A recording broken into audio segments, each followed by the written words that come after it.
Did you remember to bring that box down? I have it. Okay. Thank you. Where's the light here? Just in my office is fine, thanks. Hi, everybody. We're doing a live stream of some Monochromes bottle feeding and their weights and some meds. They are eager and ready. Who is this? Everyone, you should know, but you should know at this point. Who is this? Which one? Pink nose. That's right, Orca. Orca with a pink nose.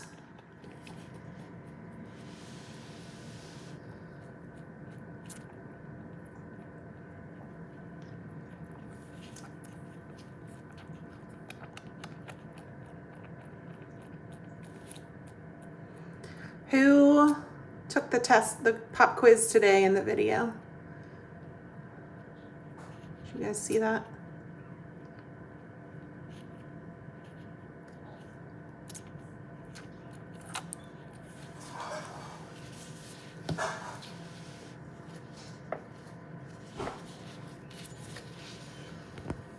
Orca is huge. Yes, look at this belly.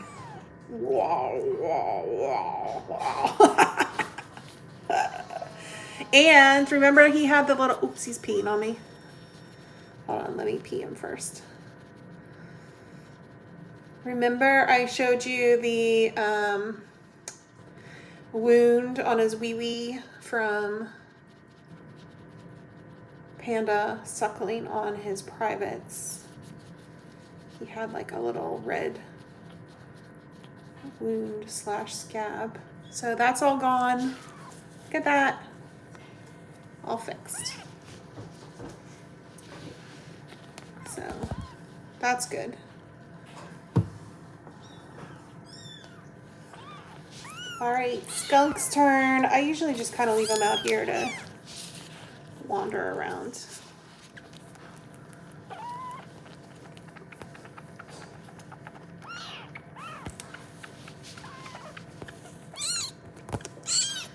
It's just easier rather than like putting them in and out of the incubator.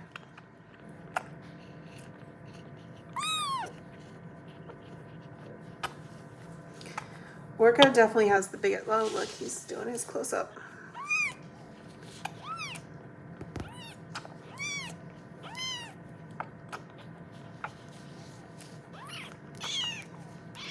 Yes. Okay, that is very true. Orca guzzles and Panda takes little sips. All right, his turn for Potty. Look at the way he jiggles. Jiggle, jiggle, jiggle.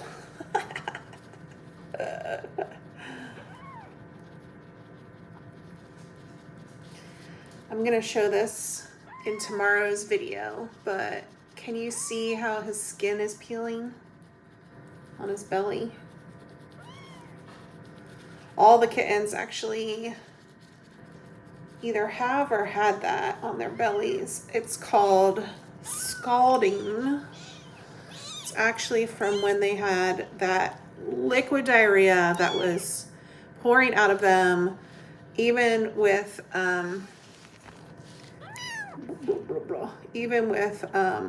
bathing them several times a day. You can get this either urine scald or fecal scald. And basically it's just like really irritated skin. So thankfully, they are no longer getting diarrhea all over themselves and it's healing, but you can see the old skin there.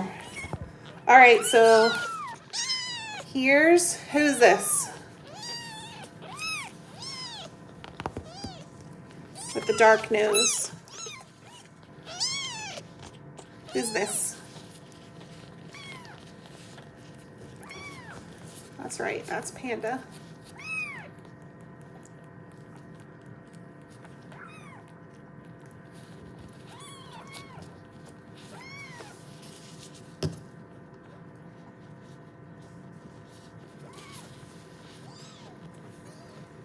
Her belly's looking pretty good. Hers was probably the worst. She's gotten 2 baths already today.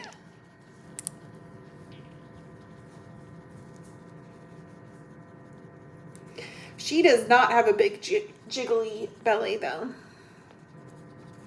But look how dark her, buddy, I'm trying to show your sister. I want to show how dark her mouth is. Look how dark her mouth is.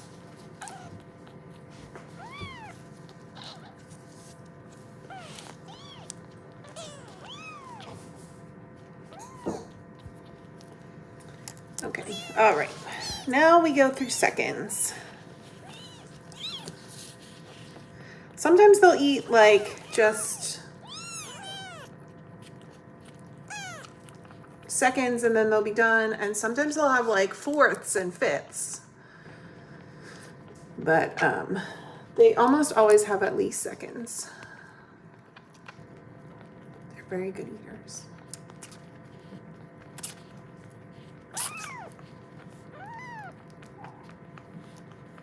See, do you see? This is Panda, the bull. She's trying to shove her brother out of the way. She's relentless.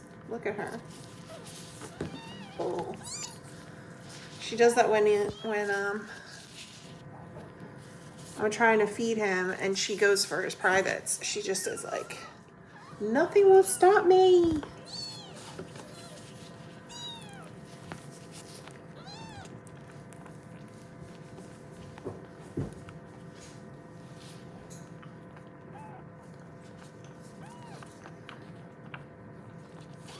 Let's see.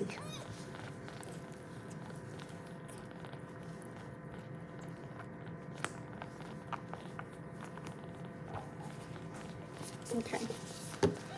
This is very chaotic. They're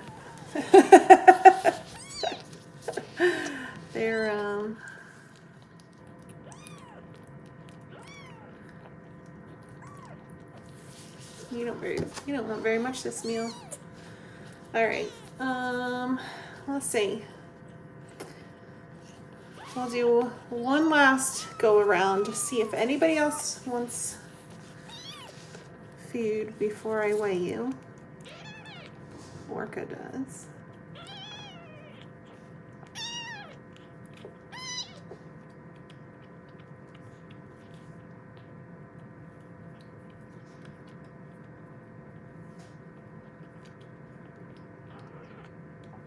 This is nice. So normally when I'm feeding them, and I have to do weights, I actually use talk to text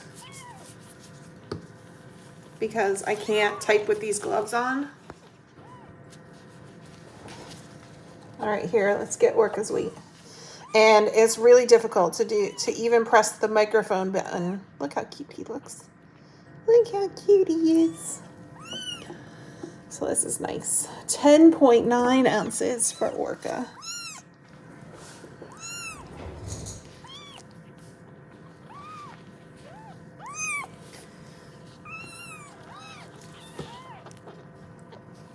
Whoa, 0.9 ounce gain.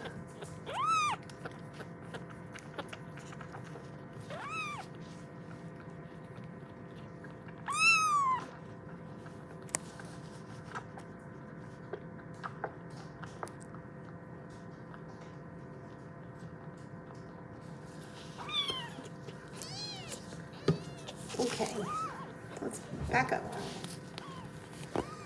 All right, and for skunk, 9.7 ounces.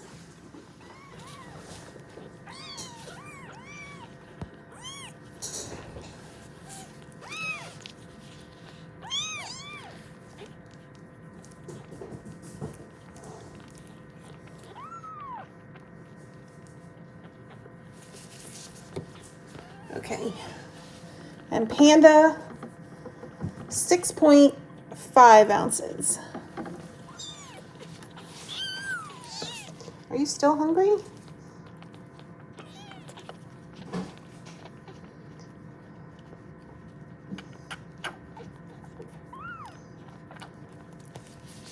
Wow. Wow. All right. Oh, Panda lost a little.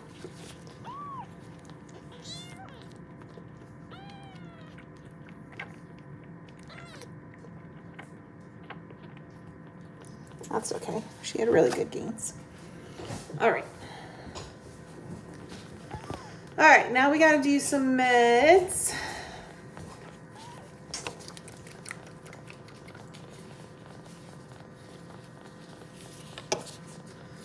Why are you trying to nurse on the blanket and not your bottle?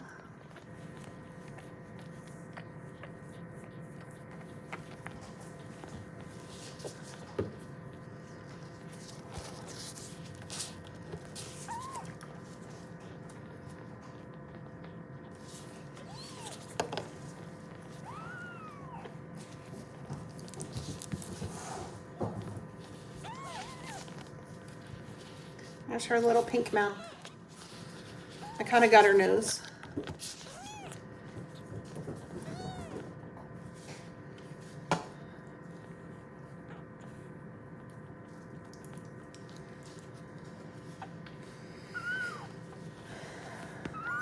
I started doing the antibiotic, this pink stuff, at a separate time from the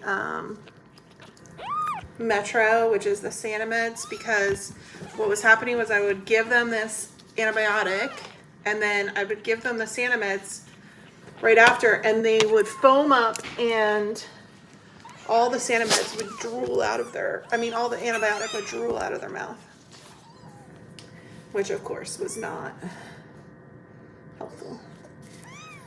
All right, now we're gonna do some eye meds. Thankfully, I stocked up on this. Terramycin is now prescription, which is just crazy to me and kind of devastating that I would have to go to the vet just to get some simple eye meds. Okay. Then this is because they started getting some like gunk and crusties in their eyes. So just doing some simple eye ointment. Okay, all done. And then next meal, they get their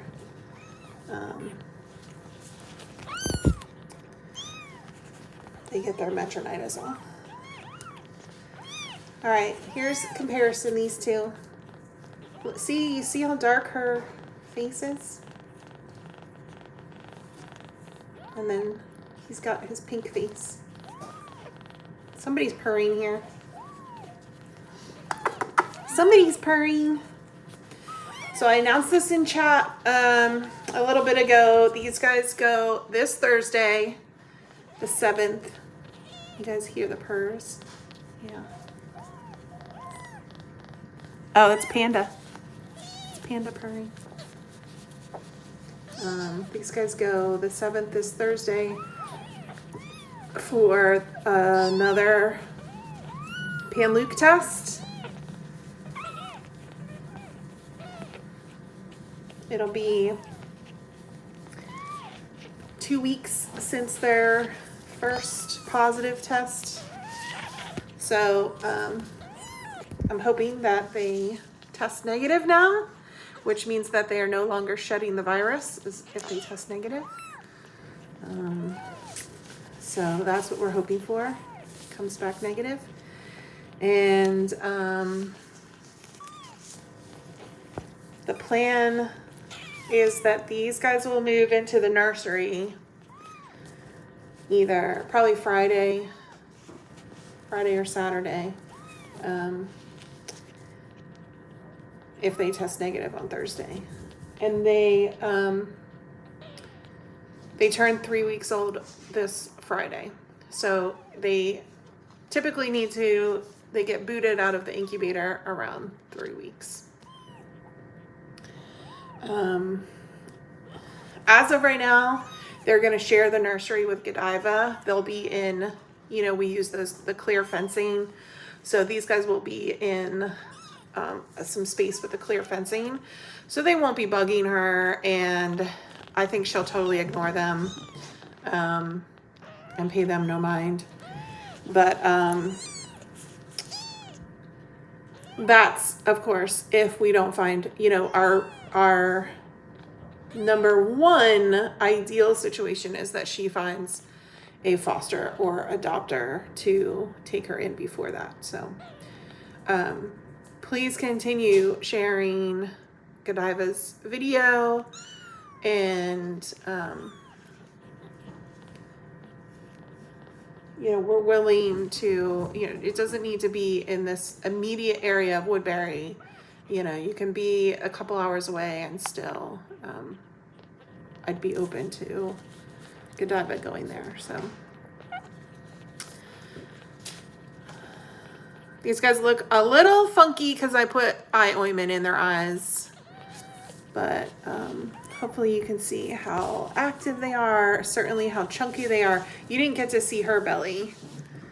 It's not as chunky as her brother's for sure, but she's still got some chunk on her.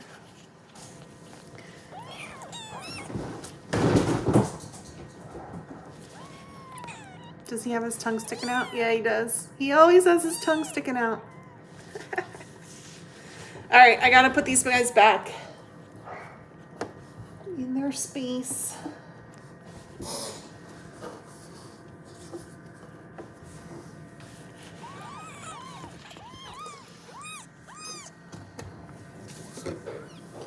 Back in their InCue.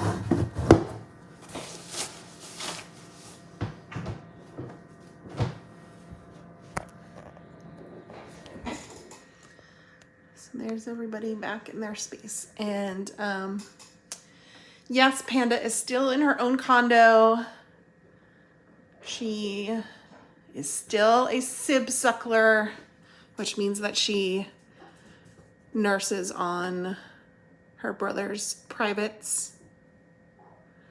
So she has to stay in her own space.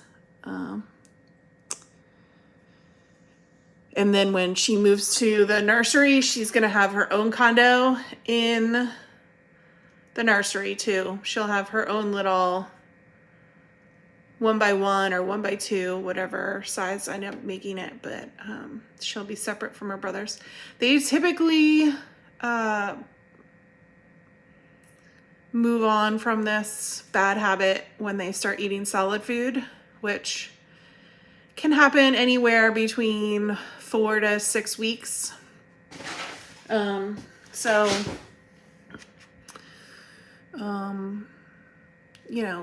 always grow out of it. Yeah, they always do. It just, some of them take a little longer than others. And yeah, it's fine if a kitten tries to nurse on you or your ear or a blanket, or even another kitten's ear. That's totally fine. And safe. It's just comfort to them. But if a kitten is suckling and nursing on another kitten's privates, that is the dangerous event. So that's when you have to separate them if it's on another kitten's privates. Typically a boy kitten's privates that they suckle on.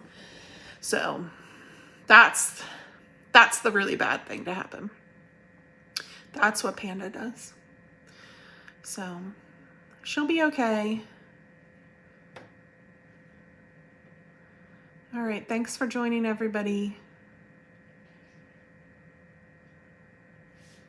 Have a good night.